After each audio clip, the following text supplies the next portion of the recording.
Suatu ketika ada seorang gadis. Dan dia memiliki rambut yang indah dan panjang sehingga semua orang yang melihatnya tidak dapat mengalihkan pandangannya. Untaiannya sangat ringan, hanya emas. Oleh karena itu, mereka memanggilnya Goldilocks. Untuk semua kecantikannya, dia adalah gadis kecil yang sangat nakal.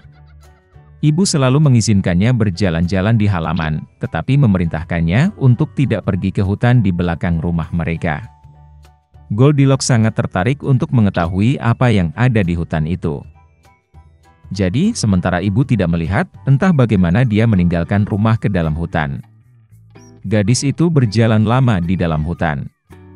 Entah dia menemukan beri, lalu melihat bunga yang indah, lalu mendengarkan bagaimana burung berkicau. Jadi dia tersesat di hutan.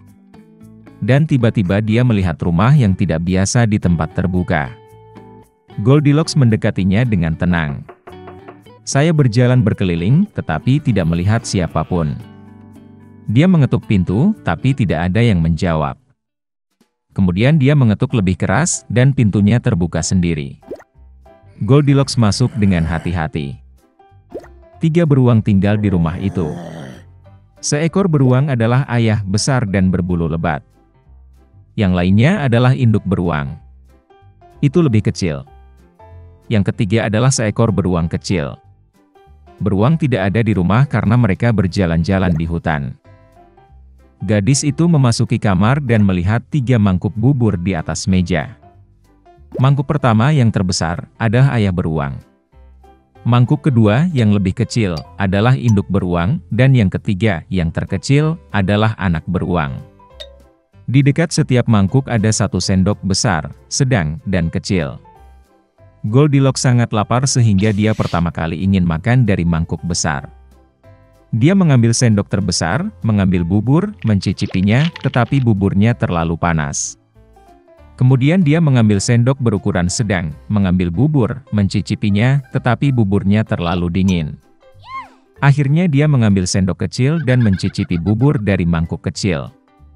Bubur ini tidak panas atau dingin pas. Dan Goldilocks memakan semua bubur dari mangkuk kecil.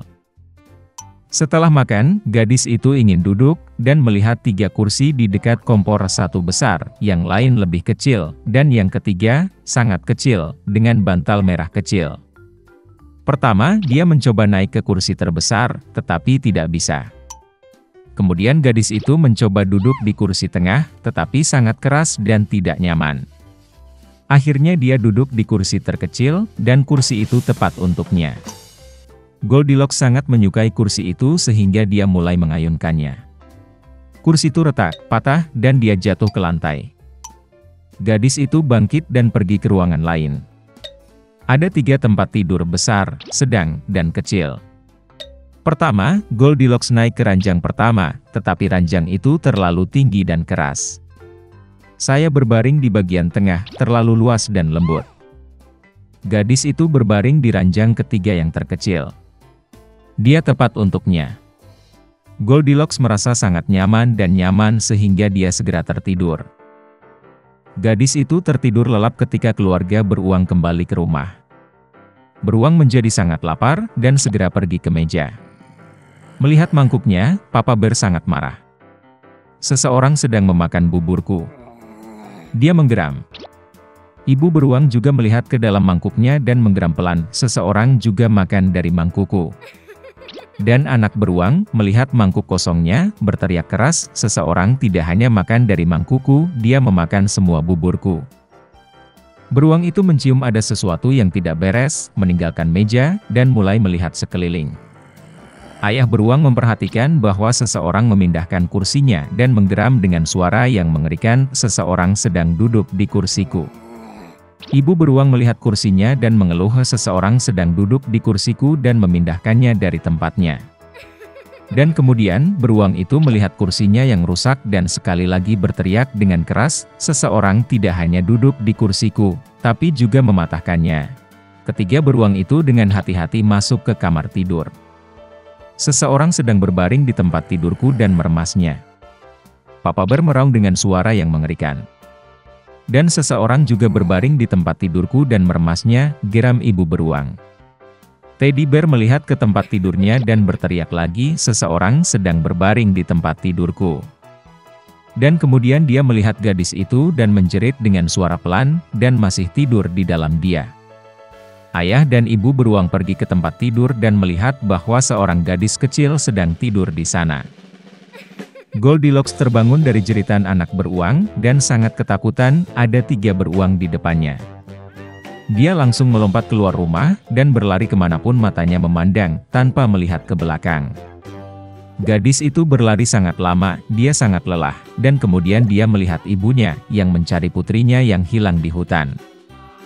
Sejak itu, Goldilocks selalu mendengarkan ibunya, dan tidak melakukan apapun tanpa izinnya. Dia menjadi gadis yang sangat penurut, baik dan baik. Pada malam Natal, Fritz dan Mary sangat ingin membongkar kado mereka. Tiba-tiba, ada ketukan di pintu. Itu adalah paman mereka dengan banyak hadiah di tangannya. Anak-anak sangat senang melihatnya. Kemudian mereka mulai membongkar kado. Mary mendapatkan boneka mewah, piring mainan, dan gaun sutra yang indah. Fritz juga mendapatkan apa yang diinginkannya, kuda yang luar biasa dan raja tikus. Mary memperhatikan bahwa ada seorang tentara di bawah pohon. Itu adalah Nutcracker yang dirancang untuk mengunyah kacang keras dengan rapi. Gadis itu sangat menyukainya. Tetapi Fritz mengatakan itu adalah hadiahnya dan mencoba mengambilnya dari saudara perempuannya. Anak-anak meregangkan Nutcracker sejauh-jauhnya hingga lengannya robek. Mainan yang rusak itu tidak lagi dibutuhkan oleh bocah itu. Mary sangat kesal dan menangis. Tetapi paman saya berhasil memperbaiki prajurit itu. Gadis itu senang dan memeluknya dengan lembut. Hari itu sangat sibuk, jadi dia segera lelah dan tertidur tepat di bawah pohon. Selama tidurnya, Mary mendengar suara aneh. Mereka seperti tikus. Gadis itu membuka matanya. Benda-benda di rumah itu tampak jauh lebih besar dari yang sebenarnya. Dan pohon tempat dia tertidur menjadi sangat besar. Mary menyadari bahwa bukan objeknya yang bertambah, tetapi dia yang mengalami penurunan.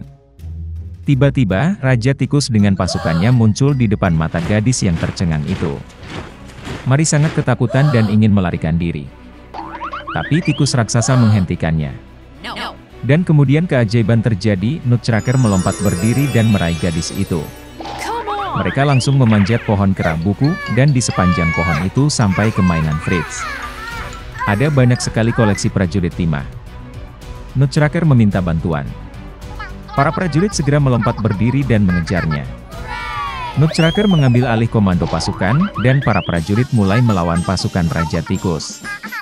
Pertempuran antara mainan dan tikus berlangsung sengit. Tapi, sayangnya, ada terlalu banyak tikus, dan pasukan Nutcracker mulai mengalami kekalahan. Mary melihat ini dan lari dari tempat persembunyiannya. Dia melemparkan sepatunya ke Raja Tikus dan memukulnya tepat di kepala, dan dia jatuh ke lantai tak sadarkan diri. Tikus lainnya menyadari bahwa pertempuran itu kalah, dan lari ke segala arah. Mary berlari ke Nutcracker, tetapi dia terbaring tak sadarkan diri, karena dia terluka parah oleh Raja Tikus. Gadis itu mengira dia sudah mati, dan mulai menangis dengan getir. Dan tiba-tiba, seorang peri cantik muncul di belakang Mary. Dia memutuskan untuk membantu gadis itu. Dengan lambaian tongkatnya, dia menghidupkan kembali Nutcracker. Dengan lambaian tongkat kedua, peri mengubah prajurit itu menjadi pangeran tampan. Mary dan Nutcracker saling memandang dengan mata penuh kasih, dan tidak bisa mengalihkan pandangan mereka. Dengan lambaian tongkatnya untuk ketiga kalinya, peri membawa pasangan yang jatuh cinta ke kerajaan permen. Pohon-pohon di sana terbuat dari permen, dan bunganya dari selai. Itu adalah tempat yang luar biasa. Mary memejamkan mata sejenak karena senang. Dan tiba-tiba, dia mendengar suara ibunya yang memanggil namanya. Membuka matanya, gadis itu melihat ibunya yang menatapnya dengan bingung. Mary juga tidak mengerti apa yang sedang terjadi. Gadis itu bercerita tentang perjalanan indahnya, tapi ibunya hanya tersenyum manis. Kemudian Mary melihat Nutcracker power di pelukannya. Dan kemudian dia menyadari bahwa dia telah tidur di bawah pohon sepanjang malam, dan semua yang terjadi padanya hanyalah mimpi yang nyata. Beberapa tahun kemudian, keponakan dari ayah baptis mereka datang mengunjungi Mary dan Fritz. Begitu dia memasuki rumah, gadis itu hampir jatuh ke lantai karena terkejut. Anak laki-laki itu tampak seperti nutcracker seperti dua tetes air. Dia juga menyukai Maria pada pandangan pertama. Setelah beberapa waktu, mereka menikah, dan hidup tidak lebih buruk daripada di kerajaan ajaib permen.